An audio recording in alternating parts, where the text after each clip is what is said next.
تدبر قرآن امین احسن اصلاحی سورۃ البقرہ آیات 163 تا 176۔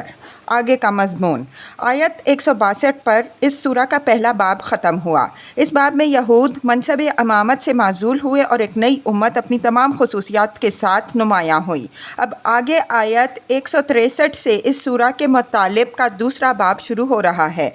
جس میں اس نئی امت کے لیے از سر نو شریعت الہی کی تجدید کی جا رہی ہے۔ اس باب میں ایک مناسب ترتیب کے ساتھ امت کو وہ احکام دیے گئے ہیں جن کے لیے سورہ کے زمانہ نزول کے حالات متقاضی تھے، اور ساتھ ہی ہر حکم کے تحت ان بدعات کی تردید کر دی گئی ہے جو یہود یا مشرکین نے شریعت الہی میں ملا دی تھیں۔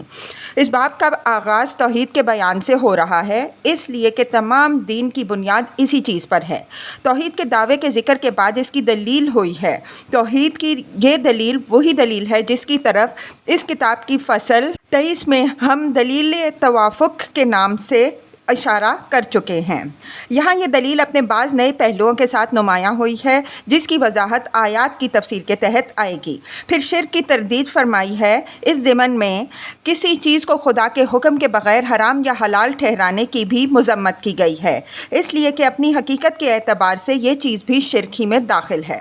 پھر ان چیزوں کی طرف ایک سرسری اشارہ فرمایا ہے جو فی الواقع اللہ کی حرام ٹھہرائی ہوئی ہیں، تاکہ یہ واضح ہو جائے کہ مشرکین یا اہل کتاب نے بعض چیزیں جو اپنے جی سے محض اپنے مشرکانہ توہمات کے تحت یا اپنی خواہشات کے لیے حرام یا حلال کی ہیں، ان کی تحریم و تحلیل کو شریعت الہی سے کوئی تعلق نہیں ہے۔ اس کے بعد چند آیات میں مشرکین کو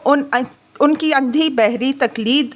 آبا پر اور اہل کتاب کو ان کی حق پوشی پر سرزنش فرمائی ہے کہ اگر یہ عقل سے کام لیتے اور محض خواہشات نفس کی پیروی میں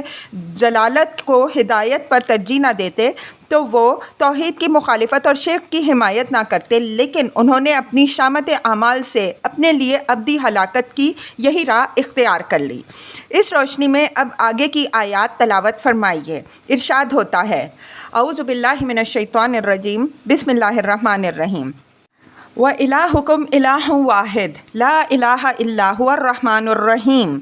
إِنَّ فِي خَلْقِ السَّمَاوَاتِ وَالْأَرْضِ وَاخْتِلَافِ اللَّيْلِ وَالنَّهَارِ وَالْفُلْكِ الَّتِي تَجْرِي فِي الْبَحْرِ بِمَا يَنفَعُ النَّاسَ وَمَا أَنزَلَ اللَّهُ مِنَ السَّمَاءِ مِن مَّاءٍ فَأَحْيَا بِهِ الْأَرْضَ بَعْدَ مَوْتِهَا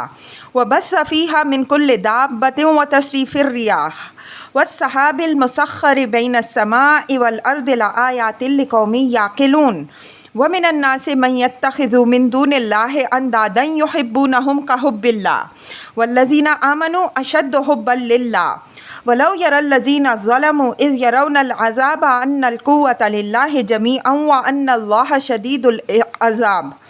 إِذْ تَبَرَّأَ الَّذِينَ اتُّبِعُوا مِنَ الَّذِينَ اتَّبَعُوا وَرَأَوُا الْعَذَابَ وَتَقَطَّعَتْ بِهِمُ الْأَسْبَابُ وقال الذين اتبعوا لو أن لنا كرة فنتبرأ منهم كما تبرأوا منا كذلك يريهم الله أعمالهم حسرات عليهم وما هم بخارجين من النار يا أيها الناس كلوا مما في الأرض حلالا طيبا ولا تتبعوا خطوات الشيطان إنه لكم عدو مبين انما یأمرکم بالسوء والفحشاء وان تقولوا علی اللہ ما لا تعلمون وَإِذَا قِيلَ لَهُمُ اتَّبِعُوا مَا أَنزَلَ اللَّهُ قَالُوا بَلْ نَتَّبِعُ مَا أَلْفَيْنَا عَلَيْهِ آبَاءَنَا أَوَلَوْ كَانَ آبَاؤُهُمْ لَا يَعْقِلُونَ شَيْئًا وَلَا يَهْتَدُونَ وَمَثَلُ الَّذِينَ كَفَرُوا كَمَثَلِ الَّذِي يَنْعِقُ بِمَا لَا يَسْمَعُ إِلَّا دُعَاءً وَنِدَاءً صُمٌّ بُكْمٌ عُمْيٌ فَهُمْ لَا يَعْقِلُونَ یا ایھا الذین آمنوا کلوا من طیبات ما رزقناکم واشکروا للہ ان کنتم ایاہ تعبدون ما حرم علیکم المیتۃ والدم ولحم الخنزیر وما اہل بہ لغیر اللہ فمن اضطر غیر باغ ولا عاد فلا اثم علیہ ان اللہ غفور رحیم ان الذین یکتمون ما انزل اللہ من الکتاب ویشترون بہ ثمنا قلیلا اولئک ما یأکلون فی بطونہم الا النار ولا یکلمہم اللہ یوم القیامۃ ولا یزکیہم ولہم عذاب علیم اولئک الذین اشتروا الضلالۃ بالہدی والعذاب بالمغفرۃ فما اصبرہم علی النار ذلك بأن الله نزل الكتاب بالحق وإن الذين اختلفوا في الكتاب لفي شقاق بعيد۔ ترجمہ: اور تمہارا معبود ایک ہی معبود ہے، اس کے سوا کوئی معبود نہیں، وہ رحمان اور رحیم ہے۔ اور بے شک آسمانوں اور زمین کی خلقت، رات اور دن کی آمد و شد، اور ان کشتیوں میں جو لوگوں کے لیے سمندر میں نفع بخش سامان لے کر چلتی ہیں، اور اس پانی میں جو اللہ نے بادلوں سے اتارا، اور جس سے زمین کو اس کی موت کے بعد زندگی بخشی، اور جس سے اس میں ہر قسم کے جاندار پھیلائے، اور ہوائوں کی گردش میں اور ان بادلوں میں جو آسمان اور زمین کے درمیان معمور ہیں، ان لوگوں کے لیے بہت سی نشانیاں ہیں جو عقل سے کام لینے والے ہیں۔ اور لوگوں میں سے ایسے لوگ بھی ہیں جو خدا کے ہمسر ٹھہراتے ہیں،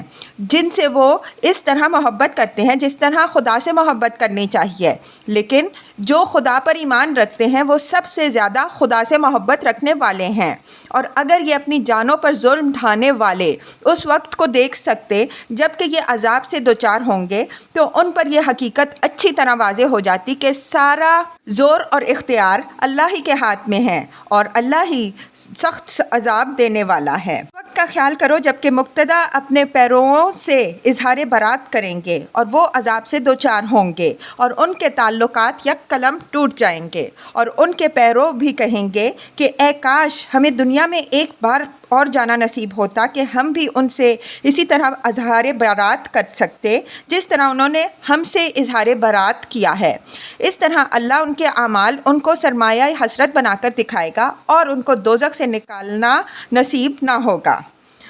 اے لوگوں، زمین کی چیزوں میں سے جو حلال طیب ہیں ان کو کھاؤ، اور شیطان کے نقش قدم کی پیروی نہ کرو، بے شک وہ تمہارا کھلا ہوا دشمن ہے۔ وہ تو بس تمہیں برائی اور بے حیائی کی راہ سجھائے گا، اور اس بات کی کہ تم خدا کی طرف سے وہ باتیں منسوب کرو جن کے بارے میں تمہیں کوئی علم نہیں ہے۔ اور جب ان کو دعوت دی جاتی ہے کہ خدا کی اتاری ہوئی چیز کی پیروی کرو، تو وہ جواب دیتے ہیں کہ ہم تو اس طریقے کی پیروی کریں گے جس پر ہم نے اپنے باپ دادا کو پایا۔ کیا اس صورت میں بھی جب کہ ان کے باپ دادا نہ کچھ سمجھتے رہے ہوں اور نہ راہ ہدایت پا رہے ہوں؟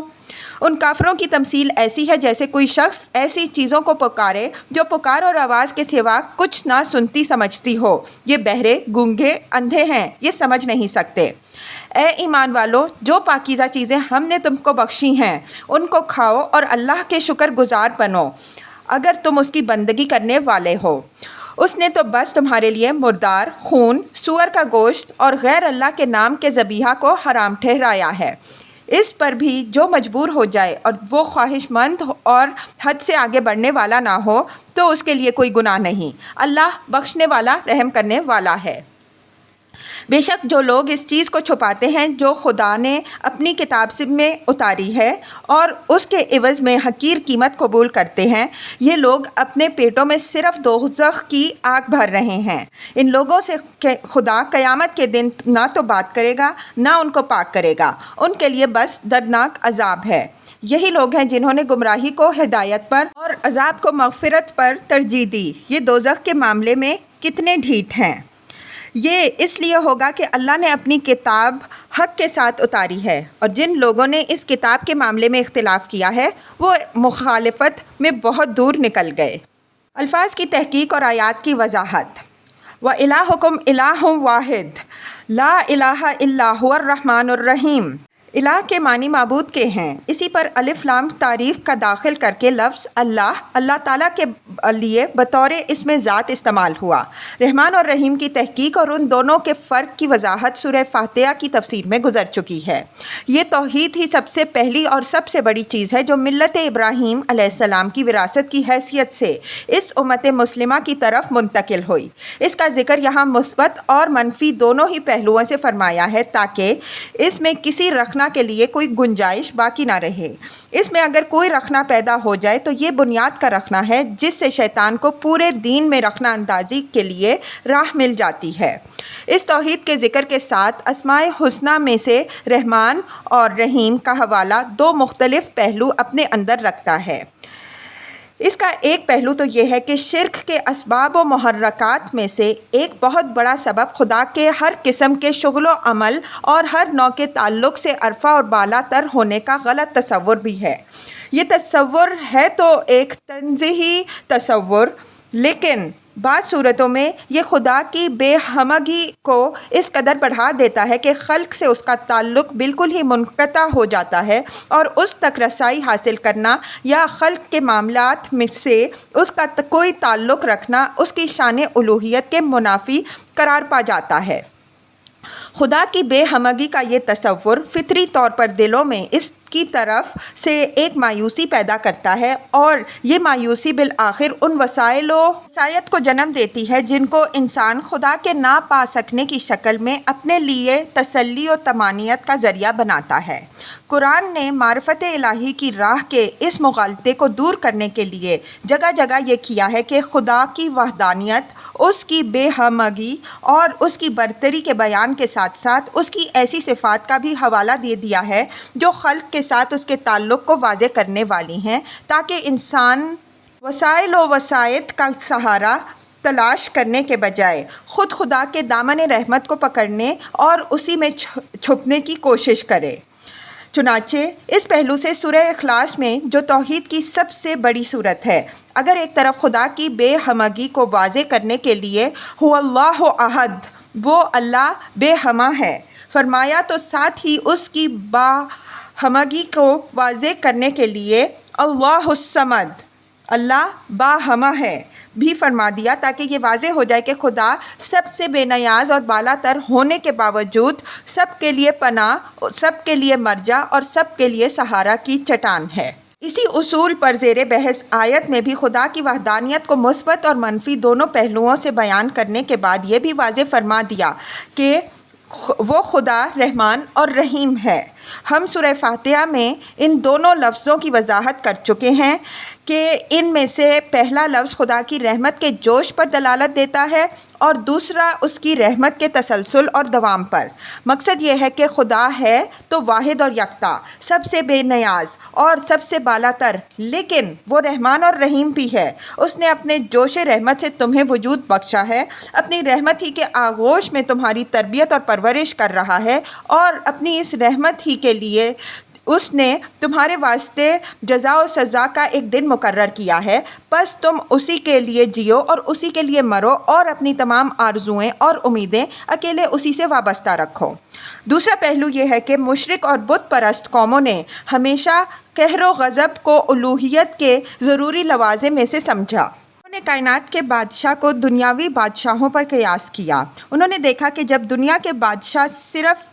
ایک علاقے کے بادشاہ ہو کر یہ جلال و جبروت رکھتے ہیں کہ ان کے مقربین اور درباریوں کے سوا کسی کے لیے بھی ان کے سامنے مجال دم زدن نہیں ہوتی، وہ جس کو چاہیں اور جب چاہیں دار پر چڑھا دیتے ہیں، تو جو سارے جہان کا بادشاہ ہے اس کے جلال و جبروت اور اس کے قہر و غضب کا اندازہ کون کر سکتا ہے؟ اس طرح انہوں نے خدا کا تصور ایک نہایت خوفناک اور ہولناک ہستی کی حیثیت سے کیا، اور پھر اس کے کچھ مقربین اور درباری محض اپنے ذہن سے ایجاد کر کے ان کی پرستش شروع کر دی، تاکہ یہ ان کو اس ہولناک خدا کی آفتوں سے محفوظ رکھیں۔ آسمانی مذاہب رکھنے والی قومیں اگرچہ خدا کے صحیح تصور سے ناآشنا نہیں تھیں، لیکن امتداد زمانہ نے مشرک قوموں کے اثرات سے ان کے عقائد کو بھی آلودہ کر دیا، اور ان کے ہاں بھی خدا کی اجمالی صفات پر اس کی جلالی صفات کا رنگ غالب ہو گیا۔ چنانچہ تورات کے مطالعے سے یہ حقیقت صاف عیاں ہوتی ہے کہ یہود نے بھی خدا کے قہر و جلال کی داستان اتنی بڑھا دی کہ اس کے مقابل میں خدا کے رحمان و رحیم ہونے کا تصور بالکل ہی دب گیا۔ اس کا اثر یہ ہوا کہ وہ بھی مشرک قوموں کی طرح خدا کی رحمت حاصل کرنے کے لیے مقربین اور سفارشیوں کے محتاج ہوئے، اور اس مقصد کے لیے انہوں نے اپنے ان بزرگوں کا وسیلہ ٹھہرایا جن کے تقدس اور تقرب کی روایتیں ان کے ہاں موجود تھیں، اور پھر آہستہ آہستہ خاندان اسرائیل کو تو انہوں نے خدا کے چہیتوں اور محبوبوں میں شامل کر لیا، اور غیر بنی اسرائیل خدا کے قہر و غضب کے لیے رہ گئے۔ چونکہ آیت زیر بحث میں توحید کی یہ امانت بنی اسرائیل سے واپس لے کر امت مسلمہ کے حوالے کی جا رہی ہے۔ اس وجہ سے یہ ضروری ہوا کہ خدا کی صفات رحمانیت اور رحیمیت پر سے وہ پردہ اٹھا دیا جائے جو مشرکین کی تقلید میں یہود نے ان پر ڈال دیا تھا، تاکہ یہ امت صفات الہی کے باب میں اس نقطۂ اعتدال پر آ جائے جو امت وسط ہونے کے پہلو سے اس کے مزاج کی خصوصیت ہے، اور اس طرح شرک کے فتنوں کا سد باب ہو جائے۔ ہم یہاں صرف انہی دو پہلوؤں کے ذکر پر قناعت کرتے ہیں۔ اس کے کچھ اور پہلو بھی توجہ کے قابل ہیں، لیکن ان کا ذکر کے لیے ہماری اس کتاب میں زیادہ موضوع مواقع آئیں گے۔ ان فی خلق السماوات والارض واختلاف اللیل والنہار والفلک التی تجری فی البحر بما ینفع الناس وما انزل اللہ من السماء من ماء فاحیا بہ الارض بعد موتها وبث فیہا من کل دابۃ وتصریف الریاح والسحاب المسخر بین السماء والارض لآیات لقوم یعقلون۔ آسمان اور زمین کی خلقت سے مراد ان کی وہ پیدائش بھی ہے جس سے خالق کی عظیم قدرت واضح ہوتی ہے، ان کی وہ ساخت بھی ہے جس سے اس کی بے مثال کاریگری اور حیرت میں ڈال دینے والی حکمت کی شہادت ملتی ہے، ان کی وہ نفع رسانی اور فیض بخشی بھی ہے جس سے خالق کی رحمانیت اور رحیمیت اور پروردگاری ثابت ہوتی ہے، وہ مقصدیت بھی ہے جو گواہی دیتی ہے کہ اتنی حکمتوں سے یہ معمور کارخانہ عبث اور بے غایت نہیں ہے، بلکہ اس کے پیچھے ایک عظیم مقصد ہے جس کے ظہور کے لیے ایک دن مقرر ہے، اور ان کی وہ موافقت اور سازگاری بھی ہے جو ثابت کرتی ہے کہ آسمان اور زمین دونوں ایک ہی خالق کے ارادہ سے ظہور میں آئے ہیں اور اسی کی اسکیم اور اسی کے حکم کے تحت چل رہے ہیں۔ ان کے اندر کسی اور کے ارادے اور تصور کو کوئی دخل نہیں ہے۔ یہ مختلف پہلو قرآن مجید میں گوناگوں اسلوبوں میں واضح کیے گئے ہیں جن کی تفصیلات آگے آئیں گی۔ اختلاف لیل و نہار سے مراد ایک تو رات اور دن کی یکے بعد دیگرے پورے نظام، پوری پابندی اوقات اور کامل تسلسل کے ساتھ آمد و شد ہے، جیسا کہ فرمایا هو الذی جعل اللیل والنہار خلفۃ لمن اراد ان یذکر او اراد شکورا، الفرقان 62۔ ترجمہ، اور وہی ہے جس نے رات اور دن کو ایک دوسرے کے پیچھے آنے والا بنایا ان لوگوں کے لیے جو یاد دہانی حاصل کرنا چاہیں یا خدا کے شکر گزار بننا چاہیں۔ دوسرے، ان کا وہ اختلاف بھی ہے جو ان کے مزاج، ان کی فطرت، ان کی شکل و صورت اور ان کے ظاہری اور باطنی اثرات و نتائج میں ہے، لیکن اس اختلاف و تضاد کے باوصف یہ دونوں اس کائنات کی مجموعی خدمت و بہبود میں شب و روز سرگرم ہیں۔ فلک کے معنی کشتی کے ہیں۔ یہ لفظ اسی شکل میں واحد، جمع، مذکر، مؤنث سب کے لیے آتا ہے۔ مؤنث تو اس آیت ہی میں استعمال ہوا ہے، مذکر کے لیے قرآن مجید میں فی الفلک المشحون کی ترکیب موجود ہے۔ بما ینفع الناس سے مراد وہ سامان تجارت و معیشت ہے جس کے حمل و نقل کا یہ کشتیاں ذریعہ بنتی ہیں اور جس سے معاشرت و تمدن کی توسیع و ترقی کی نہایت وسیع راہیں کھلی ہیں۔ زمین کی موت اور اس کی زندگی سے مراد اس کا خشک اور بے آب و گیا ہو جانے کے بعد از سر نو سبزوں اور پودوں سے لہلہا اٹھنا ہے۔ دابہ کا معروف استعمال تو زمین پر چلنے پھرنے والے جانوروں ہی کے لیے ہے، بلکہ زیادہ نمایاں طور پر ان جانوروں کے لیے جو سواری یا بار برداری کے کام آتے ہیں، لیکن یہ اس معنی میں بھی استعمال ہوتا ہے جس معنی میں ہم جاندار کا لفظ استعمال کرتے ہیں۔ اس کے پہلے معنی کے لحاظ سے پرندے اس کے مفہوم سے خارج ہیں، صرف زمین پر چلنے پھرنے یا رینگنے والے جانور ہی اس سے مراد ہوتے ہیں۔ چنانچہ قرآن مجید نے بعض مقامات پر پرندوں کو اس لفظ کے مفہوم سے الگ رکھا ہے، مثلاً فرمایا ہے وَمَا مِن دَابَّةٍ فِي الْأَرْضِ وَلَا طَائِرٍ يَطِيرُ بِجَنَاحَيْهِ، انعام 38۔ ترجمہ، اور نہیں ہے زمین پر چلنے والا کوئی جانور اور نہ اپنے بازوؤں سے اڑنے والا کوئی پرندہ، لیکن جب یہ اپنے دوسرے وسیع مفہوم میں استعمال ہوتا ہے تو اس کے تحت سارے ہی جاندار آ جاتے ہیں، عام اس سے کہ وہ چرند ہیں یا پرند، بلکہ اس صورت میں یہ بنی نوع انسان کو بھی اپنے اندر سمیٹ لیتا ہے۔ اس مفہوم کے لیے قرآن مجید میں چند مثالیں ہیں۔ فرمایا ہے وَلَوْ يُؤَاخِذُ اللَّهُ النَّاسَ بِمَا كَسَبُوا مَا تَرَكَ عَلَى ظَهْرِهَا مِن دَابَّةٍ، فاطر 45۔ ترجمہ، اور اگر اللہ ان لوگوں کو بدعملیوں پر فوراً سزا دینے والا ہوتا تو زمین کی پشت پر ایک جاندار کو بھی جیتا نہ چھوڑتا۔ اس آیت میں دابہ کا لفظ تمام جانداروں کے لیے استعمال ہوا ہے، عام اس سے کہ وہ چرند و پرند ہوں یا انسان۔ کأی من دابۃ لا تحمل رزقها اللہ یرزقها وإیاکم، عنکبوت 60۔ ترجمہ، اور کتنے جاندار ہیں جو اپنے ساتھ اپنی روزی اٹھائے نہیں پھرتے، اللہ ان کو بھی روزی دیتا ہے اور تم کو بھی۔ اس آیت میں دابہ کا لفظ چرند پرند سب پر حاوی ہے۔ وما من دابۃ فی الارض الا علی اللہ رزقها، ہود 6۔ ترجمہ، اور زمین میں کوئی جاندار نہیں ہے مگر اللہ ہی کے ذمے اس کی روزی۔ اس آیت میں بھی یہ لفظ اپنے وسیع معنی میں استعمال ہوا ہے۔ ہمارے نزدیک آیت زیر بحث میں بھی یہ لفظ جاندار کے معنی میں استعمال ہوا ہے، چنانچہ ہم نے ترجمہ اسی کے مفہوم کے لحاظ سے کیا ہے۔ تصریح الریاح سے مراد ہواؤں کی گردش ہے۔ ان کی اس گردش کے مختلف پہلو خود قرآن میں بیان ہوئے ہیں۔ کبھی یہ اپنے کندھوں پر پانی سے بوجھل بادلوں کو لاد کر لاتی ہے اور زمین کو جل تھل کر دیتی ہے، کبھی یہ انہی بادلوں کو اس طرح اڑا لے جاتی ہے کہ کہیں ان کا نام و نشان بھی نظر نہیں آتا۔ ایک قوم کے لیے یہ عذاب بن کر نمودار ہوتی ہے، دوسری قوم کے لیے رحمت بن کر۔ انہی کی گردش سے فرعون اور اس کی قوم غرق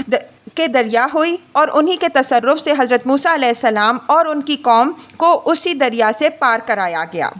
پھر کبھی یہ مرطوب بن کر فصلوں کو نشود و نما دیتی ہیں، ان کو اگاتی اور پروان چڑھاتی ہیں، کبھی گرم اور خشک ہو کر ان کو پکاتی اور تیار کرتی ہیں، کبھی یہ خزاں بن کر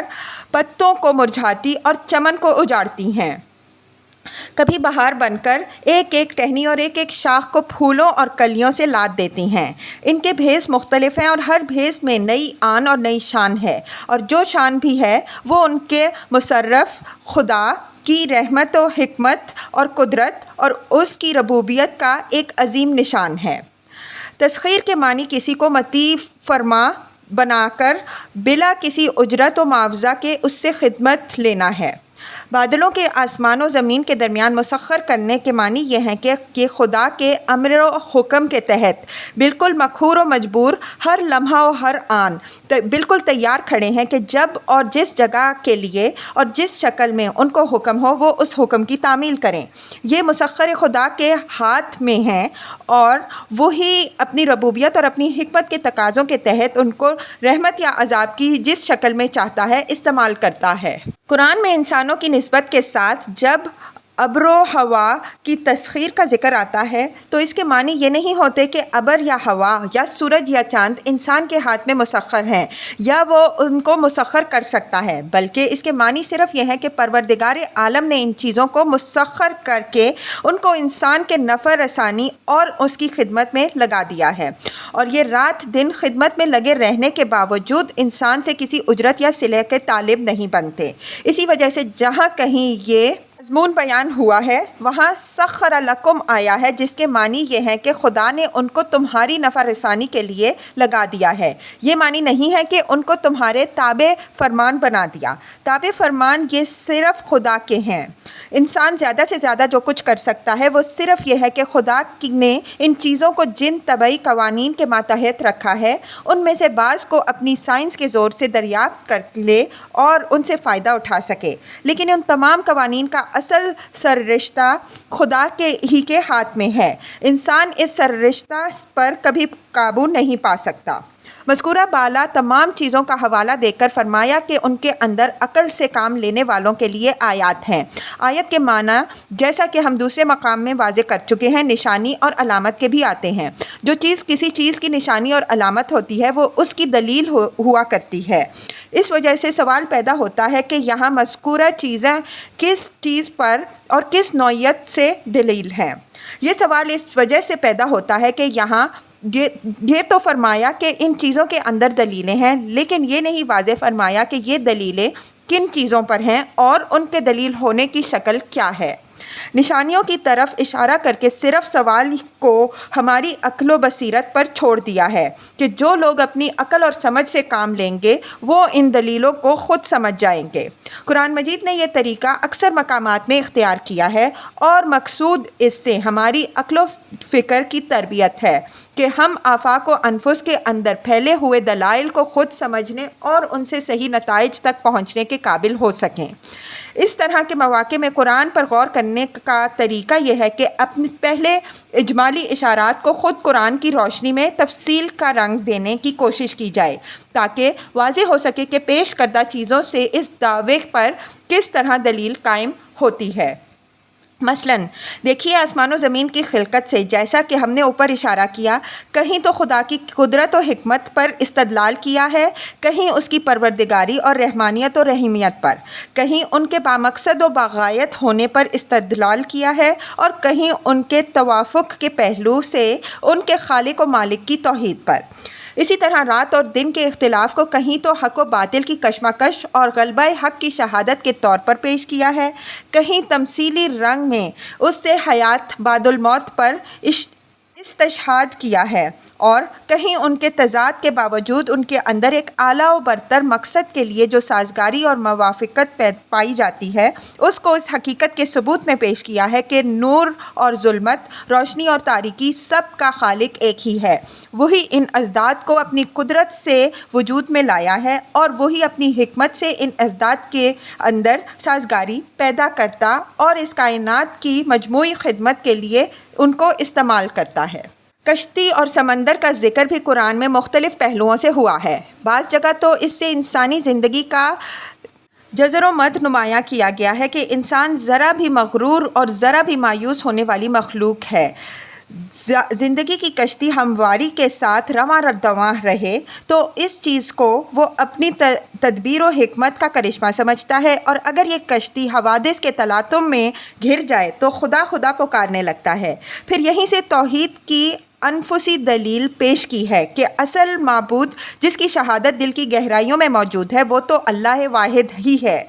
جس کا سہارا انسان اس وقت ڈھونڈتا ہے جب دوسرے تمام سہاروں پر سے اس کا اعتماد اٹھ جاتا ہے۔ بعض جگہ سمندر اور کشتی دونوں کے اختلاف و تضاد مزاج کی طرف اشارہ کرتے ہوئے اس حقیقت کو نمایاں کیا گیا کہ کس طرح ایک بالا تر ہستی کا قانون قدرت و حکمت سمندر اور کشتی میں سازگاری پیدا کرتا ہے کہ انسان موجوں کے کندھوں پر سوار ہو کر ایک بر اعظم سے دوسرے بر اعظم تک فتح و تسخیر کے دام بچھاتا اور تہذیب و تمدن کے علم گاڑتا پھرتا ہے۔ آسمان سے بارش کا ذکر بھی گوں نہ گوں پہلوؤں سے ہوا ہے۔ ربوبیت و رحمت کی شہادت تو یہ ہے ہی،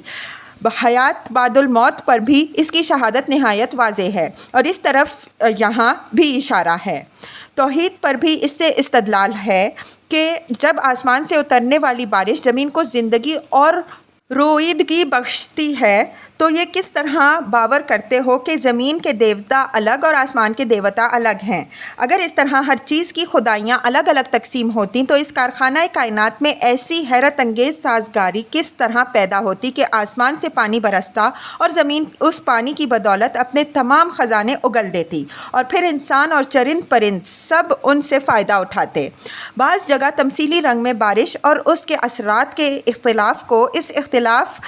کو نمایاں کرنے کے لیے پیش کیا ہے جو آسمانی ہدایت قبول کرنے کے معاملے میں مختلف صلاحیتیں رکھنے والے انسانوں کے اندر نمایاں ہوتی ہیں۔ کہ بارش کہیں تو سبزے اور نباتات کی بانات بچھا دیتی ہے، کہیں خار و خس اور جھاڑیاں اگاتی ہے، اور کہیں صاف چٹیل میدان چھوڑ دیتی ہے۔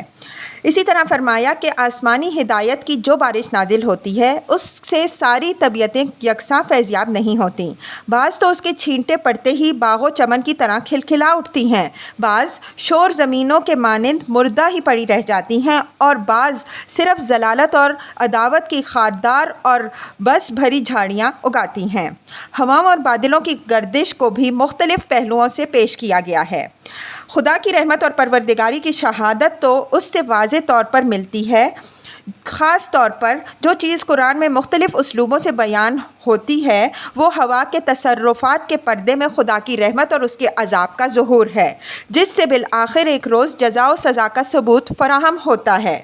علاوہ ازیں قرآن نے اس پہلو کی طرف بھی توجہ دلائی ہے کہ اگر آسمان و زمین اور ابر و ہوا میں سے ہر ایک پر الگ الگ ارادوں کی کار فرمائی ہے تو ان مختلف عناصر کے اندر وہ ربط و تعلق کون پیدا کرتا ہے جس ربط و تعلق کے بغیر اس دنیا کا وجود اور بقا ناممکن ہے۔ یہاں ہمارا مقصود ان دلائل کی تفصیل نہیں ہے جو اوپر کے اجمالات کے اندر مضمر ہیں۔ ان دلائل کو ٹھیک ٹھیک سمجھنا یا بیان کرنا ان مواقع ہی پر زیادہ موزوں رہے گا جن میں قرآن نے ان کی وضاحت کی ہے۔ یہاں ان اشارات سے ہمارا مقصد صرف یہ دکھانا ہے کہ قرآن مجید نے یہ جو فرمایا کہ ان چیزوں کے اندر آیات یعنی دلیلیں اور نشانیاں ہیں، تو یہ بات یوں ہی نہیں ہے بلکہ ایک حقیقت ہے، اور یہ حقیقت اجمال اور تفصیل کی مختلف شکلوں میں قرآن میں بیان ہوئی ہے۔ اس وجہ سے ان اجمالات کو تفصیل کے آئینے میں دیکھنا چاہیے۔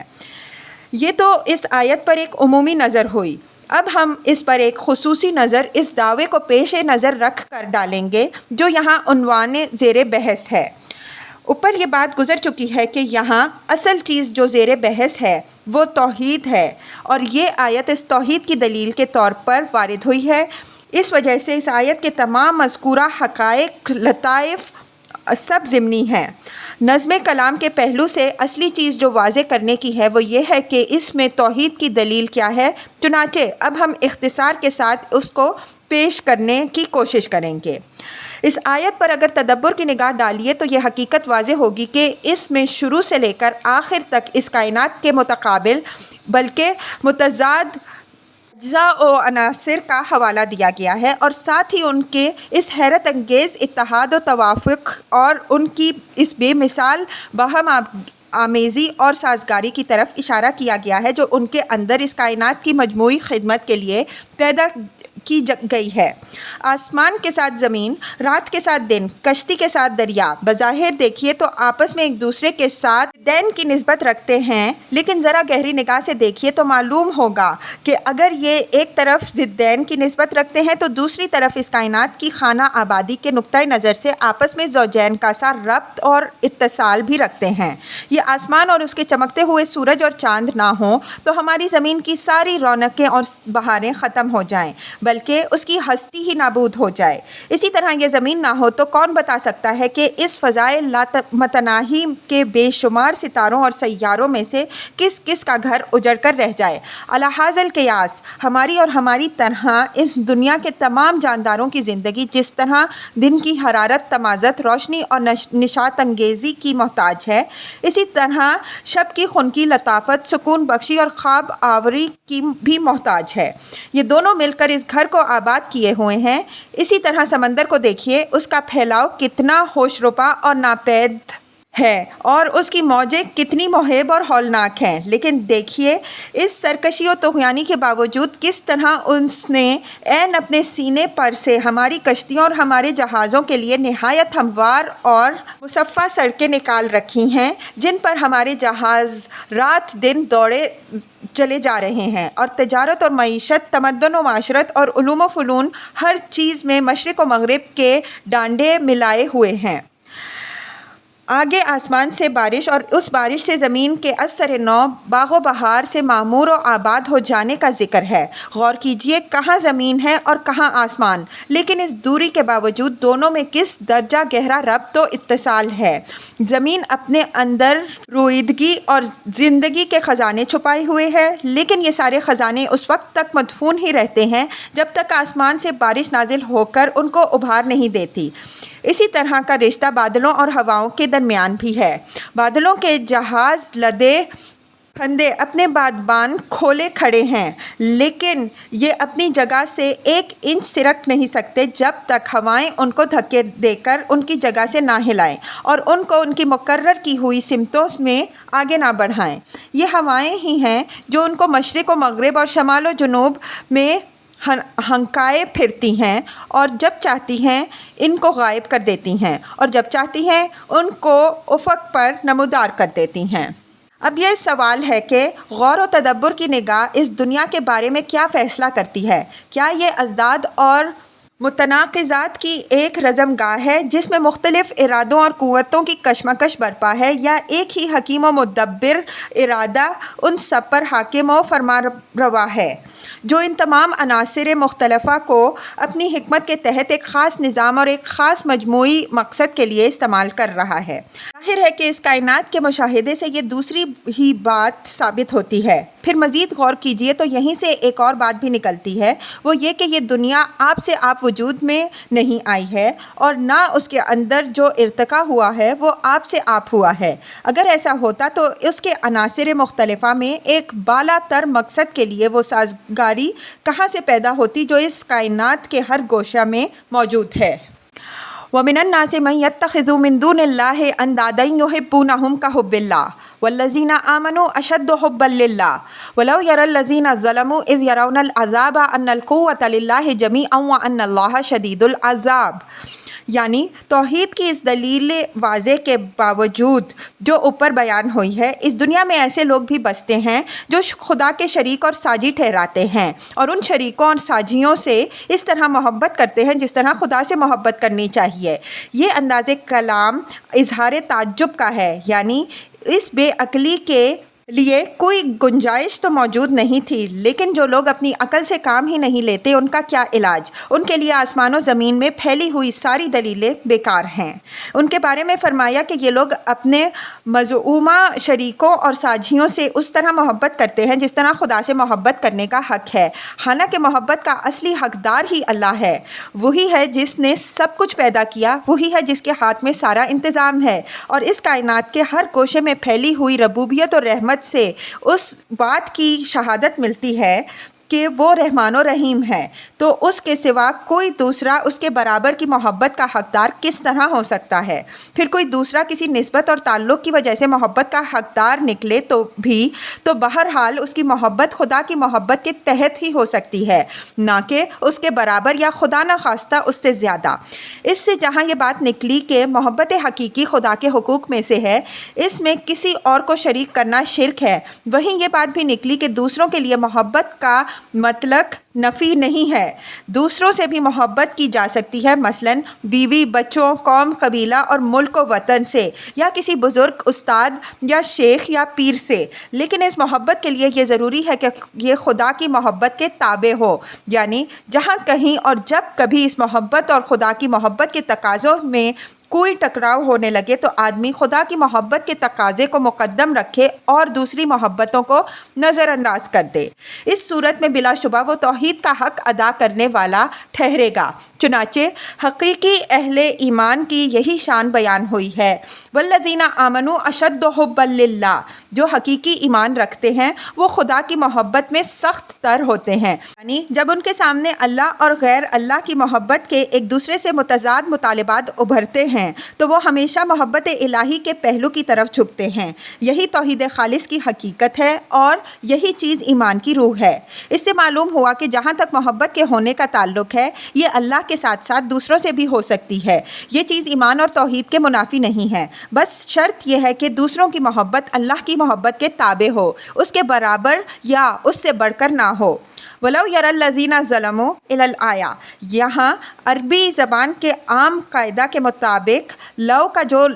جواب محذوف ہے اور ان القوۃ للہ جمیعا اور اس کے بعد کے الفاظ اس محذوف جواب کی وضاحت کر رہے ہیں۔ مطلب یہ ہے کہ اگر اپنی جانوں پر یہ ظلم ڈھانے والے لوگ جو خدا کے ہمسر اور شریک ٹھہرائے ہوئے ہیں اور ان سے خدا کی طرح محبت کر رہے ہیں، اس وقت کو دیکھ پاتے جب کہ وہ عذاب الہی سے دوچار ہوں گے تو ان پر یہ حقیقت اچھی طرح واضح ہو جاتی کہ خدا کا کوئی ساجی اور شریک نہیں جو اس کے برابر کی محبت کا حقدار ہو، بلکہ وہی تنہا تمام قوت و اختیار کا مالک ہے، اور وہ اپنے ساتھ شریک کرنے والوں کو نہایت سخت عذاب دینے والا ہے جس سے ان کا کوئی بھی بچانے والا نہ ہوگا۔ اس اسلوب کی مثالیں قرآن مجید میں بہت ہیں، ہم بمقصد اختصار صرف ایک مثال پیش کرتے ہیں۔ شاد ہے لو یعلم الذین کفروا حین لا یکفون عن وجوہہم النار ولا عن ظہورہم ولا ہم ینصرون۔ انبیاء 39 ترجمہ۔ اگر آج جان سکتے یہ کفر کرنے والے اس وقت کو جب کہ یہ اپنے چہروں اور اپنی پیٹھوں سے آگ کو دفع نہ کر سکیں گے اور نہ اس وقت ان کی کوئی مدد کی جائے گی۔ اس آیت میں بھی لو کا جواب محذوف ہے، یعنی اگر آج یہ اس عذاب کو جان سکتے جس کو آخرت میں جانیں گے تو یہ اس سرکشی کا اظہار نہ کرتے جس کا اظہار کر رہے ہیں، لیکن یہ اس کو اس وقت جانیں گے جب یہ جاننا کچھ نفع نہ بخشے گا بلکہ صرف باعث حسرت و اندوہ ہوگا۔ سورہ سبا میں بھی اس کی نظیر موجود ہے۔ استبرأ الذین اتبعوا من الذین اتبعوا ورأوا العذاب وتقطعت بهم الاسباب، یہ اذ یرون العذاب سے بدل پڑا ہوا ہے اور اسی عذاب کی مزید وضاحت کر رہا ہے کہ آج جن کو یہ خدا کا شریک و ہمسر ٹھہراتے ہیں اور جن سے اس طرح محبت کر رہے ہیں جس طرح خدا سے محبت کرنی چاہیے، جب عذاب آخرت ظاہر ہوگا تو یہ اپنے ان جانثاروں اور پیروؤں سے صاف صاف اظہار برات کر دیں گے اور اس عذاب سے بچانے میں ان کے کچھ کام نہ آئیں گے جو ان کے سر پر کھڑا ہوگا۔ اسباب سبب کی جمع ہے جس کے اصل معنی رسی کے ہیں، پھر یہیں سے اس کے اندر تعلق و توسل اور اسباب و وسائل کا مفہوم پیدا ہوا ہے اور مزید وسعت پا کر کسی شے کے متعلقات و اطراف کے لیے بھی اس کا استعمال ہونے لگا۔ چنانچہ قرآن میں اسباب السماع کی ترکیب استعمال ہوئی ہے۔ ہم کی ضمیر الذین اتبعوا کی طرف لوٹ رہی ہے۔ مطلب یہ ہے کہ ان مشرکین نے جن لوگوں کو شریک کو شفیق سمجھ کر ان کے ساتھ تعلقات محبت و ارادت قائم کر رکھے ہیں، ایک دن ان کے ان تعلقات کے تمام تار و پود بکھر جائیں گے اور یہ ایک دوسرے پر لعنتیں بھیجیں گے۔ وقال الذین اتبعوا لو ان لنا کرۃ فنتبرأ منہم کما تبرؤوا منا کذلک یریہم اللہ اعمالہم حسرات علیہم وما ہم بخارجین من النار۔ متبوعین کے بعد اب یہ تابعین کا رد عمل بیان ہو رہا ہے کہ جب پیرو دیکھیں گے کہ جن کو انہوں نے خدائی کا درجہ دیا اور زندگی بھر جن کو تمام محبتوں اور نیاز مندیوں کا سزاوار جانا، وہ سب سے مشکل وقت میں اس طرح اظہار بیزاری کر رہے ہیں تو وہ بھی نہایت حسرت کے انداز میں کہیں گے کہ کاش ہمیں ایک بار پھر دنیا میں جانا نصیب ہو کہ ہم بھی ان سے اسی طرح اظہار بیزاری کر سکیں جس طرح انہوں نے ہم سے اظہار بیزاری کیا ہے۔ لیکن ان کی یہ حسرت ہی رہے گی، جس عذاب میں وہ پڑ چکے ہوں گے اس سے ان کو نکلنا نصیب نہ ہوگا۔ یہ مضمون قرآن مجید میں مختلف مقامات میں مختلف اسلوبوں سے بیان ہوا ہے۔ یہاں ہم اس کی وضاحت کے لیے بعض مثالیں پیش کرتے ہیں۔ فرمایا ہے انما اتخذتم من دون اللہ اوثانا مودۃ بینکم فی الحیاۃ الدنیا ثم یوم القیامۃ یکفر بعضکم ببعض ویلعن بعضکم۔ عنکبوت 25 ترجمہ۔ اور یہ جو تم خدا کو چھوڑ کر دوسرے بت بنائے بیٹھے ہو تو یہ محض اس دنیا کی زندگی میں دوستی کے لیے ہیں، پھر قیامت کے دن تم ایک دوسرے کا انکار کرو گے اور ایک دوسرے پر لعنت بھیجو گے۔ وقالوا ربنا انا اطعنا سادتنا وكبراءنا فاضلونا السبيل ربنا آتهم ضعفين من العذاب والعنهم لعنا كبيرا۔ احزاب 17 تا 18 ترجمہ۔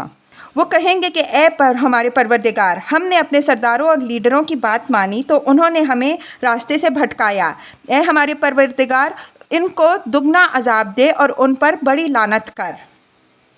الاخلاء یومئذ بعضهم لبعض عدو الا المتقین۔ زخرف 67 ترجمہ۔ دنیا کے دوست اس دن سب ایک دوسرے کے دشمن ہوں گے، صرف متقی اس سے مستثنیٰ ہوں گے۔ یہاں یہ جو فرمایا ہے کہ ان کے اعمال اللہ تعالیٰ ان کو سرمایہ حسرت بنا کر دکھا دے گا، تو اس سے مراد ہمارے نزدیک ان کی وہ وفاداریاں اور قربانیاں ہیں جو ان مشرکین نے اپنے ان باطل معبودوں یا اپنے ان گمراہ کرنے والے سرداروں اور لیڈروں کے لیے کی ہوں گی۔